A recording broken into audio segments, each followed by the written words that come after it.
નમસ્કાર વાલા પેન્શનર મિત્રો, સ્વાગત છે તમારું આપણી યુટ્યુબ ચેનલ મિસ્ટર વિજય ઇનપોઇન્ટ એજ્યુકેશનમાં।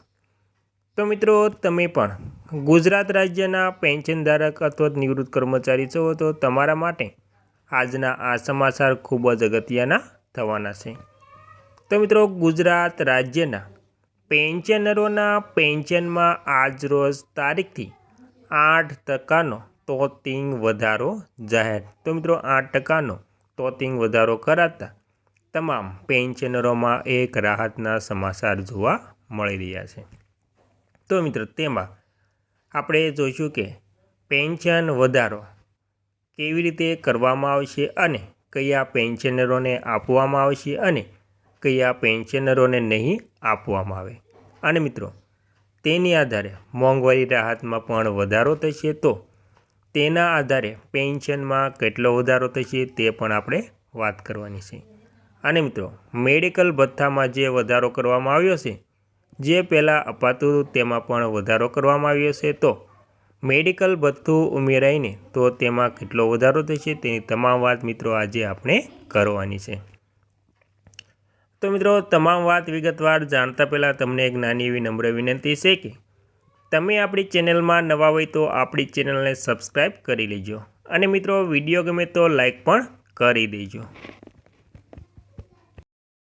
તો મિત્રો, તમામ વાત વિગતવાર જાણીએ તો ગુજરાત સરકારે રાજ્યના બોર્ડ અને કોર્પોરેશનમાંથી નિવૃત્ત થયેલા હજારો પેન્શનરોના હિતમાં એક મહત્વપૂર્ણ નિર્ણય લીધો છે, જે પેન્શનરોને 7મા પગાર પંચ મુજબ લઘુત્તમ પેન્શન કરતાં ઓછી રકમ મળતી હતી તેમને હવે માસિક ઓછામાં ઓછું ₹9,000 પેન્શન મળશે।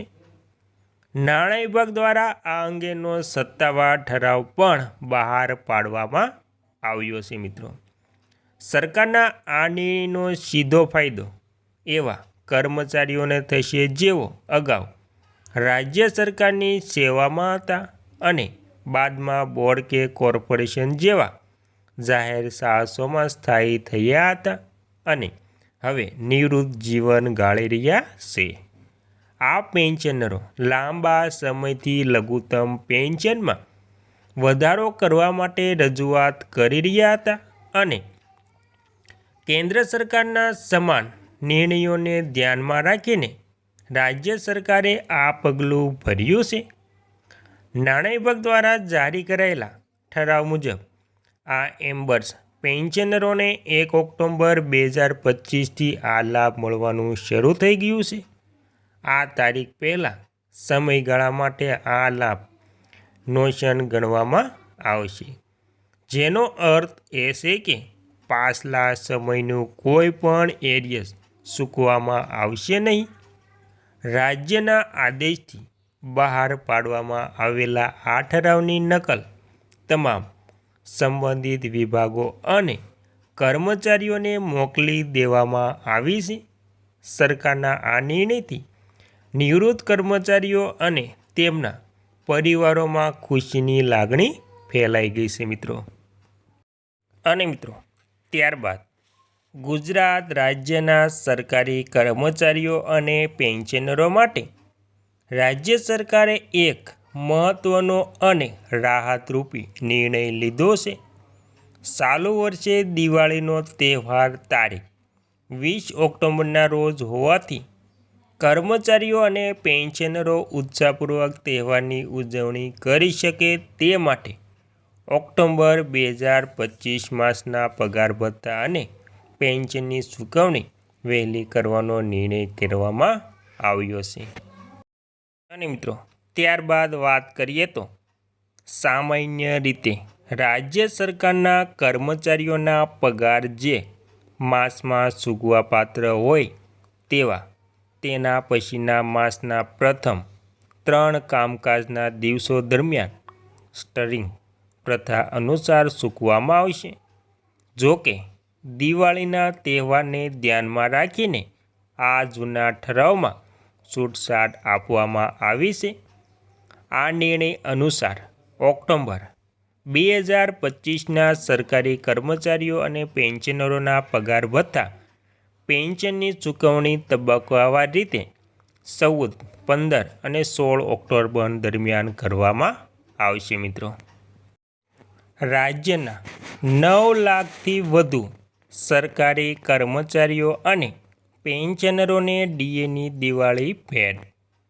આ પહેલાં 8 ઓક્ટોબર 2025ના રોજ રાજ્ય સરકારે 6થા તેમજ 7મા પગાર પંચનો લાભ મેળવતા કર્મચારીઓના કેન્દ્રના ધોરણે મોંઘવારી ભથ્થામાં વધારાનો લાભ તારીખ 1 જુલાઈ 2025થી આપવાનો નિર્ણય કર્યો હતો. આ નિર્ણય અંતર્ગત 7મા પગાર પંચનો લાભ મેળવતા કર્મચારીઓના મોંઘવારી ભથ્થાના 3% વધારો કરવામાં આવ્યો હતો, જ્યારે 6થા પગાર પંચનો લાભ મેળવતા કર્મચારીઓના મોંઘવારી ભથ્થામાં 5% વધારો કરવામાં આવ્યો હતો. અને મિત્રો 8 દિવસનું મિની વેકેશન પણ આપવામાં આવ્યું. તો મિત્રો આ ઉપરાંત દિવાળી પર્વ નિમિત્તે વિવિધ સરકારી કચેરીઓ, બોર્ડ નિગમોનો અને પંચાયતો માટે દિવાળીથી લઈને ભાઈબીજ સુધીની રજાનો કાર્યક્રમ જાહેર કર્યો હતો, જેમાં 9 ઓક્ટોબરથી લઈને સળંગ 8 દિવસ એટલે કે 26 ઓક્ટોબર સુધીની રજા જાહેર કરી છે. આ રજામાં 2 રવિવાર તથા 1 શનિવાર સામેલ છે. 21 અને 24 ઓક્ટોબર રજાના બદલે 8 નવેમ્બર 2025 13 ડિસેમ્બર 2025ના રોજ કચેરી ચાલુ રહેશે. રાજ્ય સરકારના પરિપત્ર મુજબ આ રજાઓ સરકારી કર્મચારીઓ, બોર્ડ, કોર્પોરેશન અને પંચાયતો પર લાગુ પડશે. સંબંધિત વિભાગોને આ માહિતી સમયસર કર્મચારીઓને પહોંચાડવા સૂચનાઓ પણ આપી છે મિત્રો. ત્યારબાદ 9.51 લાખ કર્મચારીઓ અને પેન્શનરોને લાભ મળશે.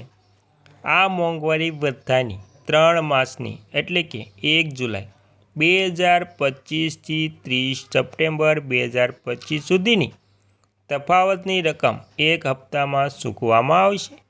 આ મોંઘવારી ભથ્થાના વધારાનો લાભ રાજ્ય સરકારના, પંચાયત સેવાના તથા અન્ય એમ કુલ 4.69 લાખ કર્મચારીઓ અને અંદાજે 4.82 લાખ જેટલા નિવૃત્ત કર્મચારીઓ એટલે કે પેન્શનરને મળવાપાત્ર થશે. એરિયસ પેટે 483.24 કરોડની કર્મચારીઓને ચૂકવણી કરશે. એટલું જ નહીં, રાજ્ય સરકાર આ એરિયસ પેટે કુલ મળીને રૂપિયા 483.24 કરોડની કર્મચારીઓને ચૂકવણી કરશે તથા વધારાના વાર્ષિક રૂપિયા 1932.92 કરોડની ચૂકવણી પગાર ભથ્થા પેન્શન પેટે કરશે. મુખ્યમંત્રીએ કરેલા આ કર્મચારી હિતકારી નિર્ણયના અમલ માટે નાણાં વિભાગ દ્વારા જરૂરી આદેશો કરવામાં અંગેની સૂચનાઓ પણ આપી છે. આ પ્રકારના કર્મચારીઓને મળશે મોંઘવારી ભથ્થાનો લાભ. આ હુકમ જેમના પ્રોવિડન્ટ ફંડ ખાતા રાજ્ય સરકાર હસ્તક છે તેવા રાજ્ય સરકારના તમામ કર્મચારીઓ તથા પંચાયત કર્મચારીઓ, માધ્યમિક શાળાઓ અને ઉચ્ચ માધ્યમિક શાળાના શૈક્ષણિક અને બિન શૈક્ષણિક કર્મચારીઓ, સહાય અનુદાન મેળવતી બિન સરકારી શાળાઓ, સંસ્થાઓ જેમના કર્મચારીઓને રાજ્ય સરકારની મંજૂરીથી 7મા પગાર પંચ પ્રમાણે પગાર સુધારાનો લાભ આપવામાં આવેલો છે તેવા કર્મચારીઓને લાગુ પડશે. આ મોંઘવારી ભથ્થાનો લાભ ઉચિત ફેરફાર સાથે પ્રાથમિક શિક્ષકો અને પંચાયતમાં પ્રતિનિયુક્ત ઉપરના અથવા તો બદલી પામેલા કર્મચારીઓ તેમજ કામ પૂરતા મહેક પરના કર્મચારીઓ જેમને 7મા પગાર પંચ મુજબ પગાર સુધારણા મંજૂર કરવામાં આવ્યા છે તેમને મળવાપાત્ર થશે. અને મિત્રો પંચાયતો દ્વારા તેમના કર્મચારીઓને મંજૂર કરેલા મોંઘવારી ભથ્થાને કારણે અને બિનસરકારી માધ્યમિક શાળાઓને તેમના શિક્ષકોને તેમજ સહાય અનુદાન મળતી સંસ્થાઓને તેમના કર્મચારીઓને આપવાના થતા મોંઘવારી ભથ્થાને કારણે થતો ખર્ચ આ હુકમમાં નિયમિત કર્યા પ્રમાણે વિનિમય કરવામાં આવશે। આ હુકમને કારણે થતો ખર્ચ એ શરતે અનુદાન પાત્ર ગણવામાં આવશે કે આ રીતે મંજૂર કરેલા મોંઘવારી ભથ્થાનો તફાવતનો હિસ્સો રાજ્ય સરકાર સમકક્ષ કર્મચારીઓને મળવાપાત્ર હિસ્સા કરતાં વધારે ન થવો જોઈએ। રાજ્ય સરકારની પ્રવર્તમાન નીતિ અનુસાર મોંઘવારી ભથ્થામાં થતો આ વધારો તેમજ 7મા પગાર પંચ મુજબ પગાર સુધારણા થયો છે તેમને મળવાપાત્ર થશે। આ નિર્ણય અખિલ ભારતીય સેવા AIS અધિકારીઓને પણ લાગુ પડશે। અને મિત્રો છેલ્લે જાણવું છે કે મોંઘવારી ભથ્થું શું છે। મોંઘવારી ભથ્થું એવું નાણું છે જે સરકારી કર્મચારીઓને મોંઘવારી વધવા છતાં તેમનું જીવન ધોરણ જાળવી રાખવા માટે આપવામાં આવે છે। આ નાણાં સરકારી કર્મચારીઓ, જાહેર ક્ષેત્રના કર્મચારીઓ અને પેન્શનરોને આપવામાં આવે છે। દેશની વર્તમાન મોંઘવારી પ્રમાણે દર 6 મહિને એની ગણતરી કરવામાં આવે છે। એ સંબંધિત પગાર ધોરણનો આધારે કર્મચારીઓના મૂળ પગાર અનુસાર ગણવામાં આવે છે। શહેરી, અર્ધ-શહેરી અને ગ્રામીણ વિસ્તારોમાં કર્મચારીઓ માટે મોંઘવારી ભથ્થું અલગ હોઈ શકે છે। મિત્રો